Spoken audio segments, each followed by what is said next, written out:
Shama arka fuune kabajamtoota daawwattoota seenaa nagaan isiniif haa ta'u boloota qoqaalii har'a wanti isinitti agarsiisu waan addaati. Rifeensa koo akkanatti shaashambaa godhee kan inni feefi waan addaan isinitti agarsiisa. Amma dhumaatti nafaana turaan isiniin jedha.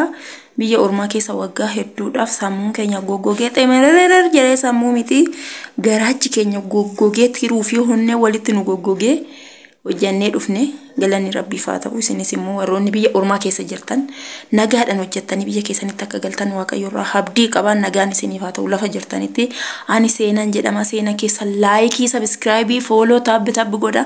Warroonni immoo seenaa jabaadhu kormee koo jajjabaadhu akkuma natti korsa keetti nuuf fi waan gaaffii keenya nuuf deebisi jettan hundi keessaniyyuu isiniifan deebisaa abshiiruu warri na jajjabeessan hundi keessaniyyuu guddaa sagalatooma eebbifama.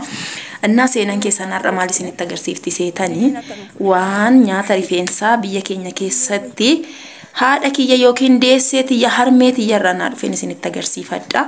Asumaanis immoo harmee tiyya naaf eebbisaa umurii 100,000 darbiiti jiraadhu jedhaani. Isinis immoo harmeen keessan nagaan isiniif haa jiraattu nagaadhaan maatii keessanitti nama deebi'u isin haa taasisu. Warroonni keessas immoo akkasuma bakka jirtanitti nagaan isiniif haa ta'u. Inna obboloota koo qaalii waggaa meeqan booda har'a dibata rifeensa hadda harii fi kabiyya keessaa kan keemikaala waliin argine kan maashiniidha waliin argine kan haadha isaa keessaa akka bayetti dhufee isinitti agarsiisa. Kanaafiyyuu hundi keessan laayikii godhaa laala waan inni fakkaatu. Otuma nyaataniyyuu jechuudha otuma nyaataniyyuu namatti das nama jedha bar. Akkanatti laa nyaata rifeensa kiyyaatiif harmeen tiyya naaf iddee dhuftee daadhaa yookiin immoo qibee jedhama jechuudha. Kanaafiyyuu haadha seenaan keessan qibee dibachaa jirti. Kanaaf rifeensa ishii akkasitti dhaabdee dhuftee haadha tiyyaa kanatti tidaariin kee kanatti ajiru haadha gaashi lammeessarra oolchee sinaa bulchuu jedhaanime. Eebbisaa hundi keessaniyyuu harmee tiyya hundi keessa warri jirtanii harmee tiyya naaf eebbisa laa akkanatti tidaariin keessan akkanatti jiidha haa ta'u umurii 100 waliin jiraadha. Abbaa kiyyaa fi haadha kiyyaa harmee tiyya kana harka kana baattetti immoo mucaa baadhu siin jechuudhaaf hin danda'amu. Garuu harka kanatti jiidhan dhabinii horiin siifaa horuu haadha tiyya deessu tiyya harmee tiyya waddi shaalloo innaa hundi keessaniyyuu harmee tiyya naaf eebbisaa. Har'a seenaan keessanii waan addaa hojjechaa jirti ijoollee. Egaa akka obboloonni koo biyya ormaa keessa jirtan immoo sa'aatii kanatti waan dibattan dhabdanii rifeensi keessan sammuun keessan haduu kana faana wal qabatee isin obboloota koo qaalii akkas fakkaatti seenaan keessanii isinirree bakka jirtanitti of eegaa abbaadhumatu of eegaa. Mataa keessan rifeensa keessan waan argitan dibadhaa masaajii godhadhaa. Ananarraa ilaala erga nama immoo biyya ormaatti irraa dhumaan kiyya duratti as ture yeroon biyya ga'ummoo as ga'e booda immoo as ga'a. Kanaafiyyuu ishumatti hin dibaanii rifeensa otoo hin taane ani sammuudhaaf taara. Gizee baay'ee ani sammuudhaaf anan taara malee rifeensi yaada ishiiti. Sammuun koo fayyaa taananii rifeensi kan na fuudhu dhufuu dhufee rifeensa malee sin fuudhuu jedhee daandiin bal'aadha. Daandiin bal'aadha. Harree meedadhaa jettee haati kisha. Kanaafiyyuu sammuudhaaf an taaraani gizee baay'ee jechuudha. Sammuun keessi isaa nagaa taananii rifeensa I don't care dha. Kanaafiyyuu isinirree sammuu keessan eegaa rifeensa keessan eegurra sammuu keessan eegu. Rifeensa keessan miti waannan sammuudha. Sammuun fayyaa taanan hunduu fayyaa ta'a jechuudha. Qaamni kee madadaan fayyaadha sammuun fayyaa taanan. Kanaafiyyuu hundi keessaniyyuu sammuu keessan fayyaa gochuudhaaf masaajii godha akkanatti waan argitan waanuma mana keessatti jarri nyaata warri biyya ormaa keessa jirtanii masaajii godha akkanatti laa sammuu keessan rifeensa keessan dakaa amma gaaratti masaajii godha isiniin jedha. Kanaafiyyuu asumaanis haadha kiyya eebbisaa. Anarree seenaa koo baga sitti qabbanaa'ee baga gubaa kana keessa baatee qabbanaa keessa seentee jedha. Akka namatti tolu naante daka keessa inni keessa namatti qabbanaa bar. Wayyoo kanatti la kanatti watti dibatanii namatti qabbana. Kanaafiyyuu isinirree dibadhaa akka kiyyaa kanatti waanuma argitan dibadhaa amma biyya keessan galtanitti of immoo hin jedhina waynee seenaa maaliif nutti agarsiifte minaamin hin jedhina maaliif seetan.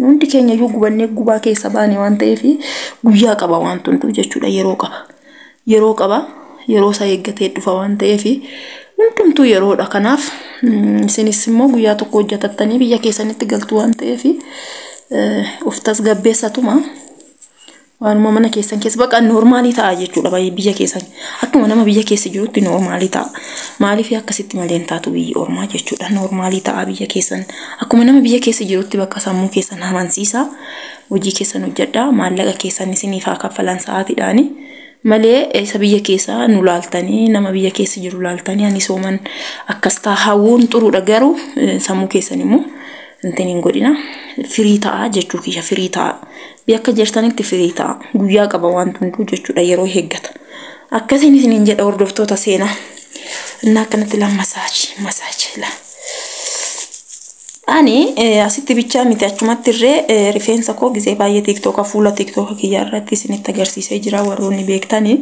achumatti irree ani rifeensa kiyya akkanatti masaajii nan godha waanuma argadhe buna faanitti dibaanila buna faanitti dibaa wanti nan rifeensa kootti hin dibne hin jiru ani rifeensi guddachina isaa otoo hin taane sammuun kiyya bichaan akka jiidhu barbaada sammuun kiyya akka jiidhu jechuudha buqqeen kiyya akka jiidhu barbaada malee rifeensaaf otoo baay'atee guddatee dheeratee namni jibbu hin jiru garuu immoo harka rabbiiti waan ta'eef inni kennaa rabbiiti waan ta'eef homaa gochuu hin danda'amu isuma jiru kunuunsuudha kanaafiyyuu akkanatti masaajii godhaati isuma sammuu keessan eeguudhaaf isuma akkanatti masaajii godhaa jechuudha akkanatti itti dibaati waanuma argattan itti dibaati sammuu keessan jiidhatti agarsiisa masaajii godhaa jechuudha kanan isiniin jedha hordoftoota seenaan keessanii kana isin gorsiti sammuu keessan eeggadha sammuu eegnani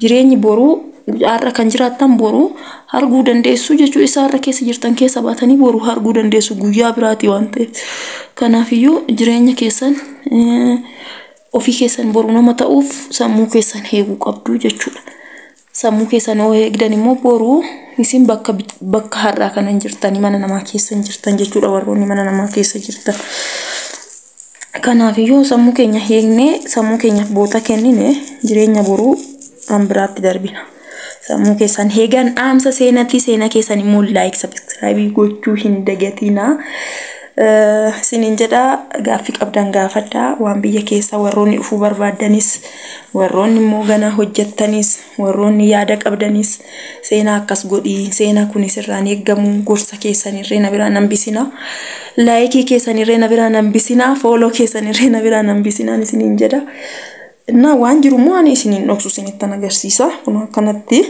isiniin jedha hordoftoota koo jaalatamtoota kabajamtoota koo warroonni na jaalattan biyya keessas taatanii biyya alaa hundi keessan iyyuu guddaa galatooma warroonni na jajjabeessitanirree jabaadhu jettanirree warroonni like subscribe gootanirree galatooma ammas na biraan hafini isiniin jedha harki keessan nagaa argatu hojii hojjedhaa argadhaa nagaadhaan biyya keessanitti galaa isiniin jedha warroonni biyya keessan immoo subscribe godhaa silaa teessu harkuma sanaan silaa teessu jechuudha maaliif hojiin hojjetan jechuu kiyyarra otoo hin taane silaa yaa akka biyya ormaa sanatti hin cimtu jedheeti kanaafiyyuu akkasiitti hordoftoonni seenaa moo hundi keessan isiniin jaaladha dhugaa waaqayyo isiniin jaaladha keessatti ijoolleen biyya ormaa keessa jirtan qaqqaaliiwwan koo jabaadhaa amtuun isin argini madaamirree afaan ishii isinirraa haa qabu hojjetattanii akka biyya keessanitti galta waaqayyoon guddaan isin haa taasisu viidiyoo biraatiin amma walitti deebinutti nagaannaa turaa oolma gaarii qabaadhaa halkan gaarii qabaadhaa amtuun isin hin argin gaariin isin darbin bye bye